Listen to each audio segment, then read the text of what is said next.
Voltamos com mais um bloco do programa Resposta Certa. Agora, comentaremos a ênfase de Direito Civil do 7º Exame de Ordem Unificado com o professor Cristiano Colombo.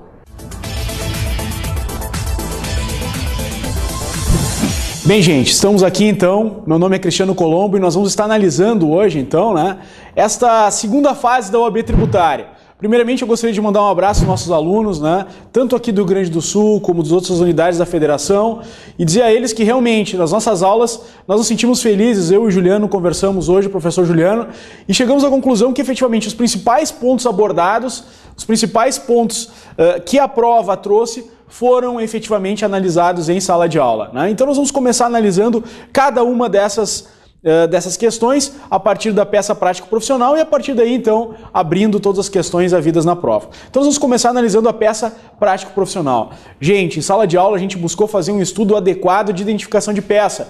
Quantas vezes nós lançávamos no quadro um problema, um tema, e lá pelas tantas vamos ver. O que se trata? Anulatória, mandado de segurança. Aqui é um caso de consignação e tudo isso. Esse exercício foi feito várias vezes em sala de aula. E realmente nós verificamos que os alunos que acompanharam conseguiram verificar nessa questão da peça prática profissional que havia nela um MS, um mandado de segurança. Por que o MS? Vejam que se nós analisarmos todo o desenho que nós buscamos em sala de aula, olha só, lembra que a gente falava autoridade? Está ali a autoridade, a administração fazendária de determinado estado, então o delegado tributário estadual. Então era possível verificar a partir dessa situação efetivamente a autoridade envolvida.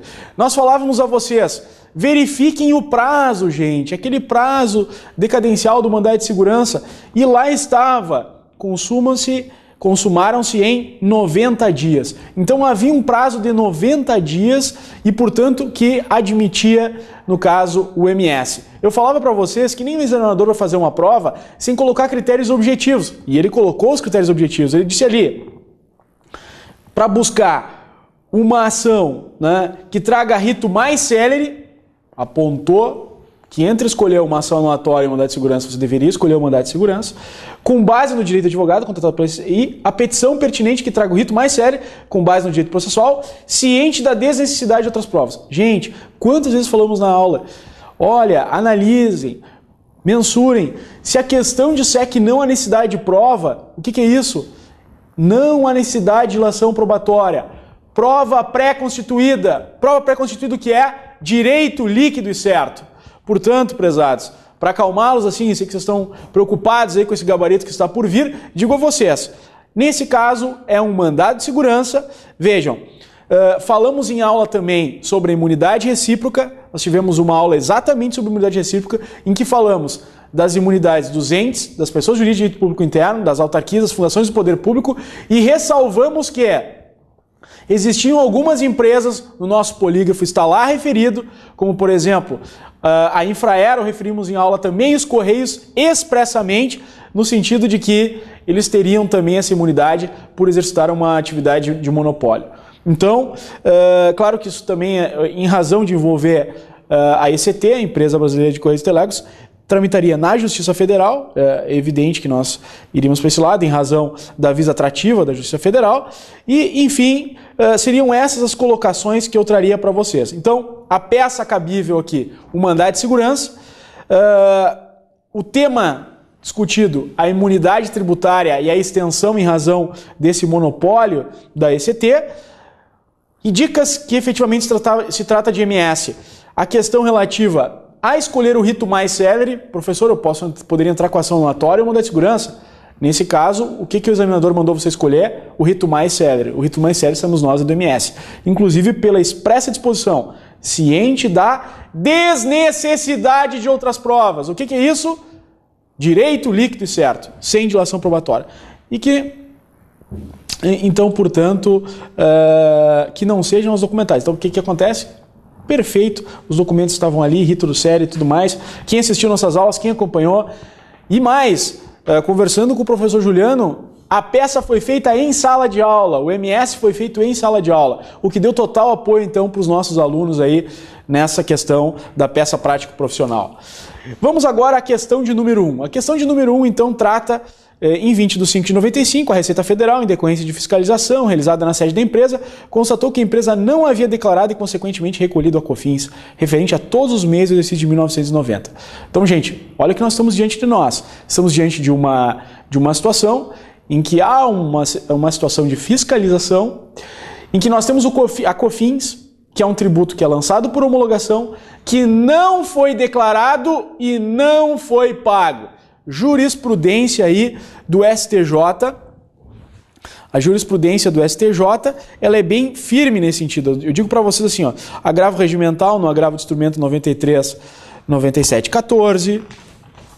Temos aqui outras situações aqui. RESP 111, 4559, que vão deixar de forma clara que aí nós vamos aplicar o artigo 1731 do CTN, ou seja, nós vamos começar a contar do primeiro dia do exercício seguinte.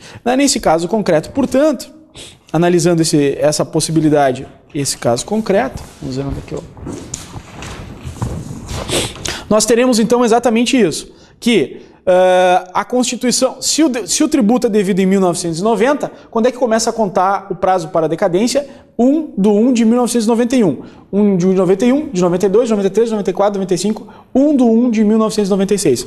Como se verifica aqui, a fiscalização foi em 20 de 5 de 95 e, vejam, não está dizendo quando foi feito o lançamento, isso aí é bastante discutível aí também, né? Mas, enfim, a questão dá a entender que houve incontinente notificação. Então, em 20 de 5 de 95 houve, na verdade, a fiscalização e imediatamente então foi feita a notificação. Nesse caso, não se opera, no nosso entendimento aqui, a decadência, né, uma vez que em 20 de 5 de 1995, com a sua incontinente notificação, ainda havia prazo para o lançamento, que poderia ter sido feito até 1 de 1996 e a decadência somente se operaria em 2 de 1 de 1996. Então esse é o nosso primeiro entendimento quanto a linha A. Sempre lembrando, né, gente, nós estamos aqui trabalhando com uma interpretação. É uma prova subjetiva, portanto pode haver outra interpretação por parte da banca, mas efetivamente essa interpretação que eu estou dando para vocês é a do STJ e mais, né, fundamentada no direito, enfim, na jurisprudência, na doutrina aí, que vem se apresentando. Então, analise a constituição do crédito pelo fisco, foi feita de forma correta, de forma regular, né? E se adveio dentro do prazo legal, sim adveio, uma vez que pelo 173.1 começa a contar em 1 de 1 de 1991, indo até 1 de 1 de 1996. Então, dentro do prazo. B. Houve na hipótese de interrupção suspensão do prazo da cobrança do crédito fiscal. Houve impugnação artigo 151 do CTN, causa de suspensão da exigibilidade do crédito tributário. C. Portanto, suspensão. Execução em 20 de 6 de 2009, o despacho de cessação em 20 de 8 de 2010 resguardará o direito da Fazenda Pública? Bem, aqui nós temos que ter cuidado no momento de responder essa questão. Primeiramente pelo seguinte, efetivamente, o lançamento ocorreu no dia... A constituição definitiva do lançamento ocorreu no dia 20 de 7 de 2004. Logo, haveria 5 anos para que a Fazenda, então, ajuizasse a execução. E efetivamente ela ajuizou. Ela ajuizou em 20 de 6 de 2009 e o despacho que ordenou a citação em 20 de 8 de 2010. A jurisprudência, de forma bem tranquila, vem apresentando que, inclusive pelo Superior Tribunal de Justiça, que basta o protocolo da ação, né, para haver interrupção. Posteriormente, então, com o despacho que ordena a citação, ela não teria nenhum efeito. Então, em regra, a propositura da execução em 20 de 6 de 2009 resguardaria o direito. Acontece aqui que também seria necessário fazer uma observação. E isso aqui, na verdade, a banca deixou bem aberto. Realmente eu entendi assim que ao final não ficou bem claro. Porque, assim, entretanto, não encontrada de pronto executada, a exequente não mais movimentou o processo. Vejam que, nesse caso, se houvesse entendimentos do Superior Tribunal de Justiça, que nesse caso haveria, então, prescrição em razão disso. Ou seja, quando, na verdade, há inércia por parte da Fazenda, haveria, então, também possibilidade de contagem de prazo prescricional. Ficou um pouco engraçado, assim, esse final, que poderia ter sido mais trabalhado e bem mais, com dados mais referidos. Como eu falei, essa questão ela tem problemas, porque, primeiro, ela não refere o dia do lançamento e aqui no finalzinho, assim, ele poderia deixar bem claro quando é que as coisas aconteceram e como aconteceram. Mas, de qualquer sorte, aqueles que colocaram, entendemos, que deve ser valorado pela banca, aqueles que colocaram que em 20 de 6 de 2009 a data de 20 de 6 de 2009 seria suficiente para interromper a prescrição, acreditamos que colocaram de forma coerente, correta. Esse final aqui que fica meio estranho, porque se ela não deu andamento, né, não operou a citação, não poderia haver essa retroação. Mas não está muito adequado, né? A resposta seria, entendo que a melhor resposta, talvez a resposta mais adequada, seria dizer o seguinte, que efetivamente, de 20 de 7 de 04 a 20 de 6 de 2009, passaram-se menos de 5 anos, o que em tese interromperia a prescrição. Todavia, como não foi dado andamento no processo, uma vez não encontrada de pronto executada, poderia-se haver, nesse caso, a teor do que o STJ diz no sentido de inércia por parte da Fazenda, se operado a prescrição. Então seria essa basicamente assim as respostas que eu traria acerca dessa questão. Como eu falo para vocês, né, é uma prova subjetiva, então ela merece e pode trazer diversas interpretações acerca do tema, mas nós entendemos desta maneira. A questão 2 também. A questão 2, o que ela trata? Trata de um sócio, José da Silva, né, que teve poderes de gestão e daqui a pouco ele foi desligado da sociedade. Só em fevereiro de 2011, então, ele foi surpreendido e citado em execução fiscal para responder débitos fiscais pendentes relativamente ao RPJ e pela falta de recolhimento de contribuições previdenciárias dos funcionários, as quais foram devidamente contadas, ambos referentes a período de apuração em que José administrava a empresa. Vejam que nesse caso nós estudamos em sala de aula, que na verdade o redirecionamento aqui ele acontece de forma tempestiva, né? Porque na verdade entendemos que tem que ser em 5 anos o redirecionamento, e efetivamente ele ocorre, né? E vejam, o problema ele não traz nenhum conteúdo no nosso entendimento que demonstre excesso de poder, infração à lei, enfim. Na verdade o que nós estamos vendo aqui é o não pagamento do tributo, e o mero inadimplemento do tributo não gera, né, responsabilidade tributária do sócio. Claro que poderia vir alguém e dizer o seguinte, olha, não, professor, mas essas contribuições funcionárias, essas contribuições previdenciárias dos funcionários não seriam um ato ilícito? Bom, interpreta da seguinte maneira, não seria um crime, inclusive, interpreta da seguinte maneira, quando não há dinheiro para pagar, nem a esfera criminal determina lá penas privativas de liberdade ou substituição por multa, enfim, não faz isso, porque reconhece que o empresário efetivamente não tem condições econômicas de pagar o tributo. Então, nesse caso, eu diria o que para vocês? Que pelo nosso entendimento, se é possível a cobrança integral do ex-sócio dos montantes tributários, entendemos que não. Por quê? Porque neste caso, não está apurado pela questão ocorrência de um ato ilícito, como por exemplo uma infração, que ele tenha agido com excesso de poder, não está claro também se não havia outro que tinha poderes de gestão e portanto não pagou os tributos, enfim.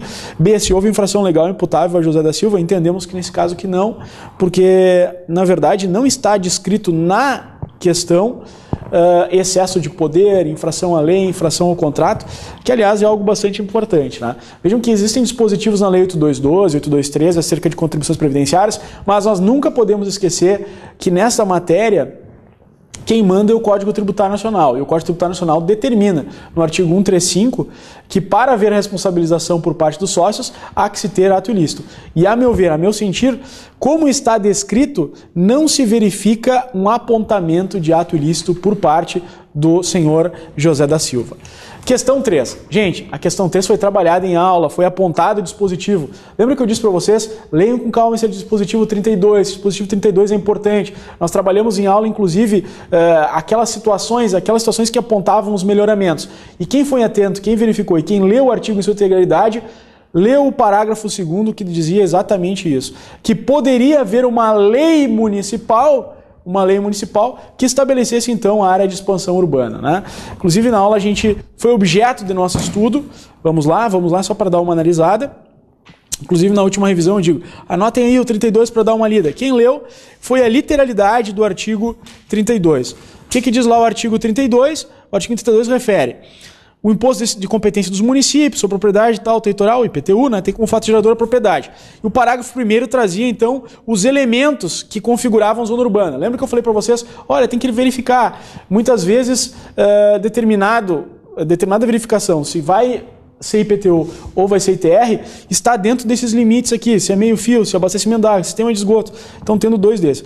Quem foi atento verificou que o que eles cobraram, na verdade, foi o parágrafo 2º, pois eles referiram aqui, determinado contribuinte adquirir um lote de terreno em zona de expansão urbana. Se nós olharmos exatamente o parágrafo 2º, vai verificar. A lei municipal poderá considerar urbanas as áreas urbanizáveis ou de expansão urbana constantes de loteamento aprovado pelos órgãos competentes destinados à habitação, à indústria ou ao comércio, mesmo que localizado fora das zonas definidas nos termos do parágrafo anterior. Então vejam, aqui nós tínhamos que fazer uma análise sistemática. O parágrafo 1º, evidentemente, traz as diferenças entre elementos que devem estar na zona urbana e elementos que devem estar, em que faltando esses elementos, nós estaríamos diante de uma zona rural. Todavia, tratamos aqui de uma questão específica, qual seja, zona de expansão urbana. E sendo zona de expansão urbana, a banca pede o parágrafo 2º. Quem leu o parágrafo 2º, quem acompanhou as aulas, verificou que na verdade, esse parágrafo 2º, que tratava de zona de expansão urbana, liberava a possibilidade, ou seja, não exigia a possibilidade de que esses outros incisos, então, fossem aplicados em havendo lei municipal para tanto. Então, gente, essa foi a resposta. Então, na verdade, se nós formos ver sobre o bem imóvel especificado, a incidência de imposto, como se falou de expansão urbana, aplica-se, então, agora o parágrafo 2º, e não tão somente o parágrafo 1º. E a resposta aqui é sim. Se é sobre o bem imóvel especificado a incidência do imposto, sim, qual seja o IPTU em razão de área de expansão urbana. Artigo 32, parágrafo 2º. B, havendo incidência, qual ente ou titulariza? Ora, se é IPTU, é município, artigo 156. Então isso, na verdade, seriam os dispositivos.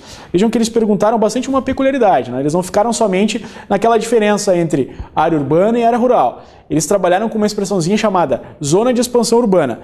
Quem acompanhou as aulas verificou o parágrafo 2º, que dizia zona de expansão urbana, chega à conclusão, então, que, nesse caso, seria possível, sem necessariamente fora da zona definida nos termos do parágrafo anterior. E por último, a questão 4, também vista em aula quando nós estudamos capacidade tributária. Vejam, a capacidade tributária independe da capacidade civil. O que quer dizer isso? Vimos em aula que uma criança, um menor, toda e qualquer pessoa, não importa o seu discernimento, vai pagar tributo. Então, um jovem de 14 anos, especializado em rastreamento de sistemas de informática, em geral aufere. Se ele aufere, ele ganha mensalmente a quantia de 10 mil por força de contrato verbal de prestação de serviço mantido com certa empresa contratante.